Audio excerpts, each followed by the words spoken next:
아직 하나님께서 신발끈도 안 묶으셨어요. 그런데도 그냥 우리가 급해갖고 왜 안 해주냐고 왜 안 해주냐고 자꾸 하면 이거는 아닌 거예요. 하나님은요, 하늘들에 계시고 우리는 땅 위에 있습니다.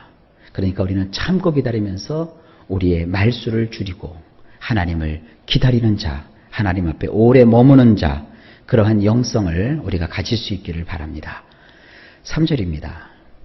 걱정이 많으면 꿈이 생기고 말이 많으면 우매한 자의 소리가 나타나느니라. 요거는요, 우리 성경이 아무리 제가 원문을 가지고 들여다봐도 이게 오역이에요. 번역이 옳지 않게 됐어요. 원문은 이렇게 되어 있습니다. 꿈이 들어오는 것은 일이 많기 때문이고 어리석은 자의 목소리는 많은 말들 속에 있느니라. 여러분, 왜 우리 그 속담에 그 말이 있죠?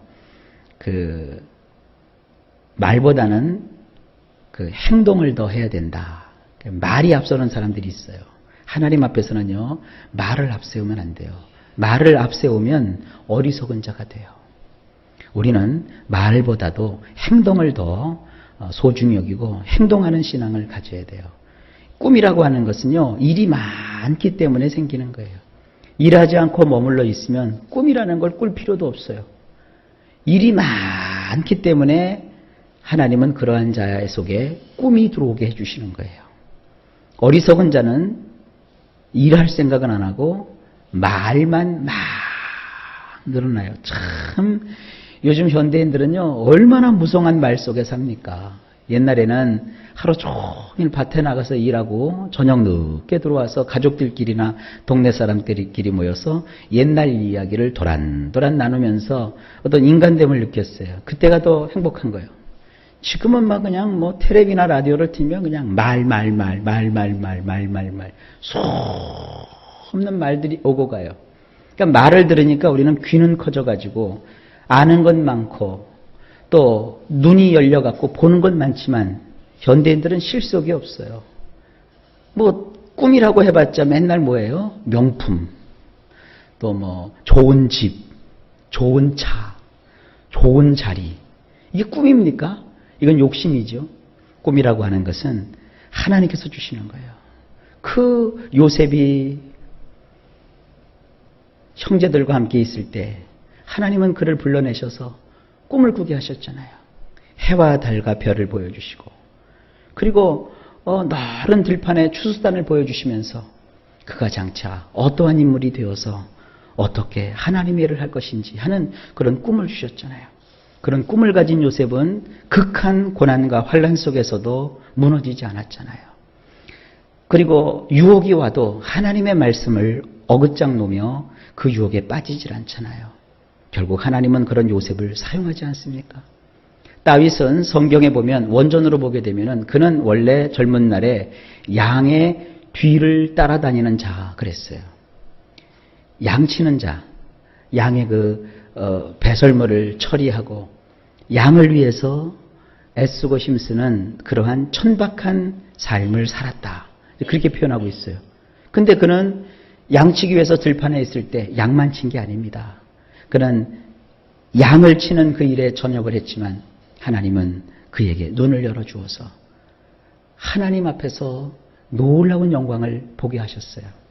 그래서 그는 굉장히 많은 시편을 사실은 그 양치면서 겪었던 그 일들을 추억하며 시편에다가 기록해 놓고 있지 않습니까? 그는 꿈의 사람이었어요. 하나님이 주시는 그 놀라운 꿈을, 하나님이 품으셨던 그 꿈을 그는 깨닫고 시편에다가 적어놨어요. 시편의 대부분의 다윗이 적은 내용들 가운데 우리 하나님께서 주시는 그 꿈이 뭐예요? 독생자이신 예수 그리스도를 이 땅에 보내실 것이다. 그 메시아는 바로 온 인류를 구원할 구세주가 될 것이다. 그분이 십자가에서 어떤 일을 겪어야 될지 이 다윗의 시편에 보면 다 나와 있어요. 그러니까 꿈은 텔레비를 보면서 나도 저 집에서 살고 싶다. 나도 저 사람처럼 좀 얼굴을 뜯어고치고 싶다. 나도 저 사람처럼 성공하고 싶다. 그런 꿈이 아니라 하나님이 가지신 그 꿈, 하나님이 가지고 있는 그 비전을 보는 거예요. 여러분, 오늘도 하나님 앞에 충성을 하고 말수를 적게 하며 하나님을 바라보게 되면 나를 향하고 우리 교회를 향하고 우리 이 시대를 향한 하나님의 그 마음이 뭔지를 보게 될 겁니다. 그걸 보고 그것을 내 마음에 품는 것이 바로 그 꿈입니다. 성경은 말하고 있어요. 꿈은 어린아이만 꾸는 거 아닙니다. 노인들은요, 나이가 많이 든 사람들은 장래일에 대한 희망적인 꿈을 갖습니다. 그리고 젊고 어린 사람들은 하나님께서 그를 통하여 이루실 그 미래에 대한 비전을 꿈으로 품습니다. 이것이 하나님의 일을 감당하고자 하는 자들에게 주시는 거예요. 이거 아닌 것은 다 헛된 것입니다. 이 코엘레트라고 하는 전도자가 이와 같은 영적인 원리를 우리에게 가르쳐주고 있습니다. 자, 4절입니다. 내가 하나님께 서원하였거든 갚기를 더디게 하지 말라. 하나님은 우매한 자들을 기뻐하지 아니하시나니 서원한 것을 갚으라. 자, 오늘 하나님 섬기는 법을 쭉 얘기하고 있어요. 너의 발걸음을 하나님께로 가까이 가라. 그리고 하나님 앞에서는 서둘러서 너희 말을 내놓지 말아라. 그리고 너무 많은 말을 하지 말고 하나님 앞에 머물면서 기다릴 줄 알아라.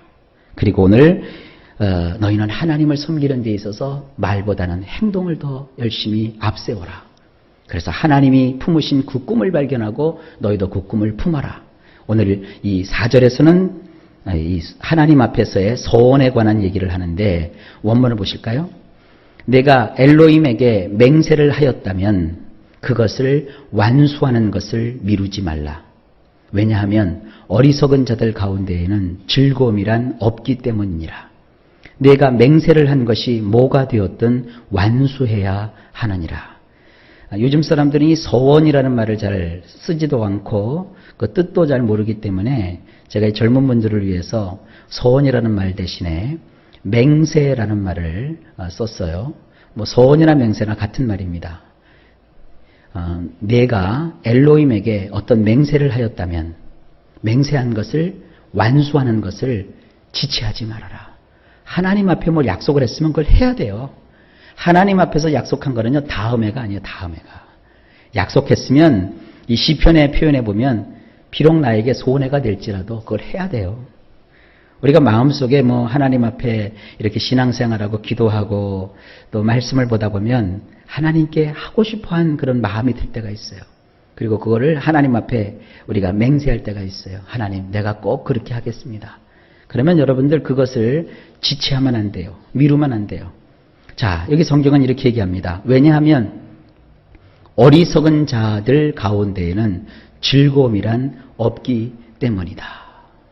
여기 우리 성경은 하나님은 우매한 자들을 기뻐하지 아니하는다 그랬던데 원래 원문은 어리석은 자들 가운데는 즐거움이 없어요. 그 낙이 없는 거예요. 어리석은 자들의 행동에는 낙이 없어요. 그러니까 하나님 앞에서 어리석은 자가 되어서 세상의 어떠한 그 즐거움을 취하려고 세상 욕심을 취하려고 세상 것을 가지려고 하나님 앞에 맹세한 것을 지키는데 지체를 하지 말라 이거예요. 그것은 참 어리석은 것이고 거기에는 인생의 보람도 기쁨도 없는 거예요. 다만 너는 하나님 앞에 맹세한 것이 뭐든지 그 맹세한 것을 완수해야 된다. 지금 그 교훈입니다. 자, 넘어갑시다. 5절. 서원하고 갚지 아니하는 것보다 서원하지 아니하는 것이 더 나으니. 우리 성경은 6절과 이렇게 연결이 되는 것 같은데 원문으로 보면 5절에서 딱 끝나요. 자, 5절 말씀 이렇습니다. 아예 맹세를 하지 않는 것이 내가 맹세를 해놓고도 완수하지 않는 것보다 좋도다. 그 성경에 보면 우리 입에는 말의 권세가 있다 그랬어요. 우리 입술에서 하는 그 말대로 된다고요. 우리 찬송 참 조심해서 어떤 데는 불러야 돼요. 예를 하나 들어봅시다. 초가삼간도 나는 만족하네. 그런 그 찬송이 있죠. 초가삼간도 나는 만족하네. 그 찬송을 참 의미 좋고 그러니까 사람들이 즐겨 불러요. 그런데 실질 생활 속에서 초가삼간 같은 데 살면 사람들은 불행을 느껴요. 입으로는 초가삼간도 나는 만족한다. 그러니까 하나님께서 그에게 초가삼간 거하도록 해주신 거예요. 그럼 초가삼간에 살면서도 만족해야 되잖아요. 근데 자꾸 다른 사람과 비교해요. 저 사람은 저렇게 고대 광실 같은 집에서 사는데 나는 이 초라한 물건이 뭔가, 아이고 나는 불행하다, 이렇게 생각해요. 평상시에 자기가 그러면 초가삼간도 나는 만족하네, 그 노래라도 부르지 말지. 우리가 사실은 이 찬양과 실제로 우리의 삶을 이렇게 분리해서 생각할 때가 많습니다. 요즘 청년들이나 청소년들이 즐겨 부르는 소위 말하는 CCM 계통의 찬송들을 보게 되면 그들이 자기들 감당치도 못할 그냥 그 환상 속에 빠져가지고 이게 노래를 만들어서 그걸 막 불러요. 뭐 죽음도 불사한다고 그러고요. 막 내용을 보면 이 찬송을 정말 저들이 진심으로 부르는 것인가.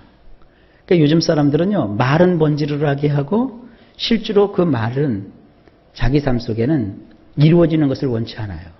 그런 건 아니죠. 항상 우리의 찬송도 그렇고 우리의 언어도 그렇고 우리가 하나님 앞에서 하겠다고 한 것은 그대로 할 줄 아는 그런 원칙을 가지셔야 돼요. 그러니까 오늘 성경은 얘기하고 있습니다. 아예 맹세를 하지 않는 것이 내가 맹세를 해놓고도 완수하지 않는 것보다 더 좋다는 거예요. 우리가 하나님을 섬길 때는 반드시 기도하는 가운데 지킬 것을 하나님께 맹세하고, 또 일단 맹세한 것은 철저하게 지키는 그런 자들이 되실 수 있기를 바랍니다. 이게 하나님을 섬기는 자의 원칙입니다. 자, 오늘은 여기까지 하겠습니다. 오늘도 일마다 때마다 주께서 범사에 여러분들에게 큰 복을 주시기를 예수님의 이름으로 간절히 축복합니다.